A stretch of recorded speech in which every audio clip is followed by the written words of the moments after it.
Good morning and welcome to our Cultivating Victory Hangout. I'm here today with Suzanne Ricketts of Beyond and Back and Bleu Knight, who is both a doctoral student at New Mexico State University in Las Cruces and an entrepreneur, owner of a farm in Radium Springs, New Mexico called Better Future Food. And so what I'd like to know, I guess Blue would like to visit with you about how your background in the life sciences has influenced your thinking about food. So my training is in biomedical research and specifically in neuroscience. And when you start to evaluate mental health and physical health, one of the first things that needs to be examined is nutrition and nutritional intake, diet. There are many, many, many disorders of the nervous system and disorders of the body as well, like diabetes. But I mean also links have been made between autism and ADHD and these nervous system brain disorders and your nutritional content. So it really brought to the forefront that what you eat is, if you the higher quality food, the more nutrition you get, the better your physical body and your mental health is going to be. And Blue, what is the literature telling you about the relationship between the nutritional quality of our food and the way it's grown? Well, I think that I have not read that much literature about the food because I'm so immersed in the neurosciences, and my project is not directly related to food and nutrition in the brain. Although moving into my postdoctoral studies, I would like to explore that opportunity. But experientially, you can tell. I mean, people know, was this garden grown, was this tomato grown in a backyard garden, or did it come from the store? And increasingly, people say, like, even when you purchase, organic groceries from a more natural, more holistic grocery store, even when you purchase those organic alternatives, they still don't have the flavor that that backyard food has. And so to me, that speaks to a higher flavonoid content. I mean, more vitamins, just more nutrition overall. So what do you see as the shortcomings of our food system today? Well, I think that it's the grand scale of the food system. So it's that the people, there's very few people bearing the burden of producing food for 9 billion of us pretty soon. So I think that the mass production is the biggest shortcoming, and that's a cultural thing as well. So in two ways. Firstly, people come from a culture, they're accustomed to eating certain food, and that's the food that they want, even if that is food that doesn't necessarily grow in their area or that needs to be transported from halfway across the globe in February. People still want that food, and even though it's lacking the nutritional quality maybe, or having an increased carbon footprint because of how long it's had to travel to get to you, they still want that food. They're not willing to eat seasonally and eat locally. So that's the first part of it. And then the second part of the cultural influence in food is that in many cultures it's seen as like you don't want to be outside growing food, and you don't want to have food from outside because that's dirty, and that's not, like, it's not clean, or it's not good, or it's not healthy. Like, people shy away from something that you can pick up off the dirt and eat. Like, it's somehow not as good as what you have to pay money for in a store. So there's a cultural impact on the food system that needs to be addressed in order for us to eat in a way that's more sustainable and more friendly with the planet and better for our own health. So you and your partner run a farm and a food sharing program that you call Better Future Food. Can you tell us a little bit about Better Future Food? Yeah, so we had a big garden, and that year we had 1 million tomatoes, and we kept having something kept eating all of our chili plants, eating all of our chili plants, eating all of our chili plants. We had some eggplant and some okra and some other things, but we wanted chili and we didn't have any. Didn't have jalapenos, couldn't grow a bell pepper in in our garden that year, even though we had planted several. And we just started thinking about, well, we started trading with other farmers locally at the farmers market, and we started thinking about, well, what if everybody is growing like us? And now that there's all these even innovative ways to grow food in a small apartment, you've got these vertical gardens that can grow herbs, and everybody has a sunny window at least, or maybe a little patio outside.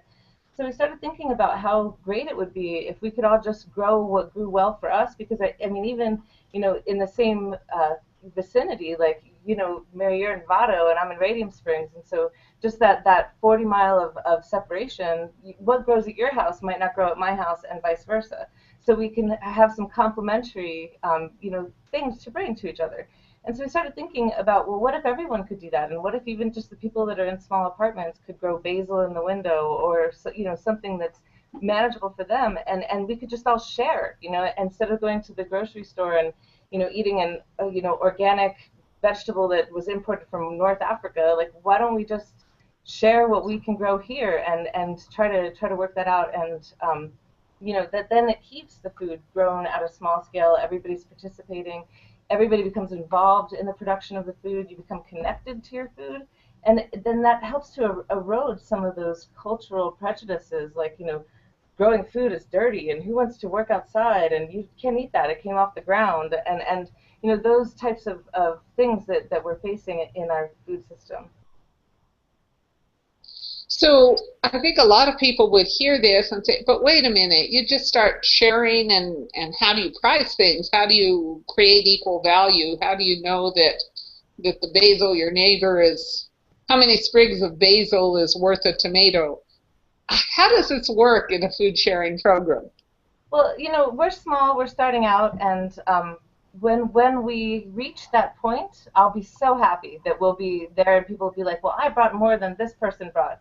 But right now, it's like a more like a goodwill enterprise. So, we just ask people to bring what they have that's extra, and we're even inviting people that maybe aren't growing but would like to grow in the future. We have potlucks, and so that they can bring a dish of food to share, with everybody. We can just all share a dinner, share a meal, share stuff to take home. And we did them quarterly last year. We've moved into doing the harvest sharing monthly.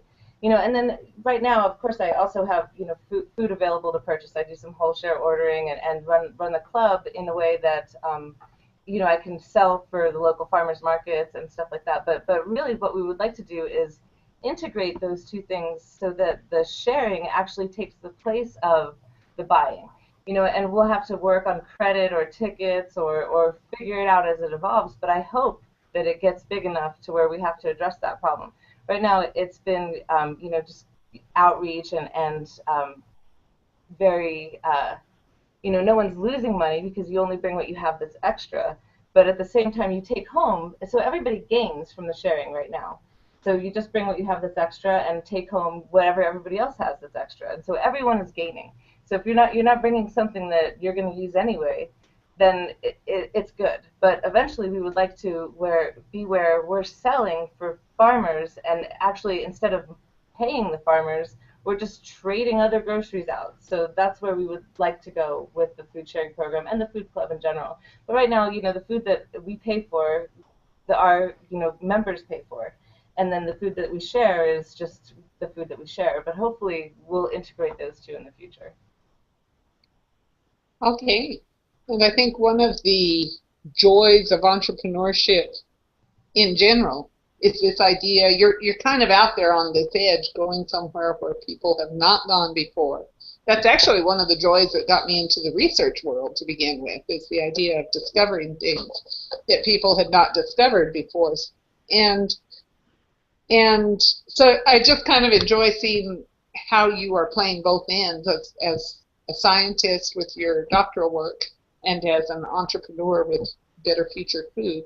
In both directions, you're right there on the fringe of kind of conventional models of how we do things, and you're trying a lot of new things. So it will be fun to check back with you in a year or so and see how things have evolved and how things are moving forward.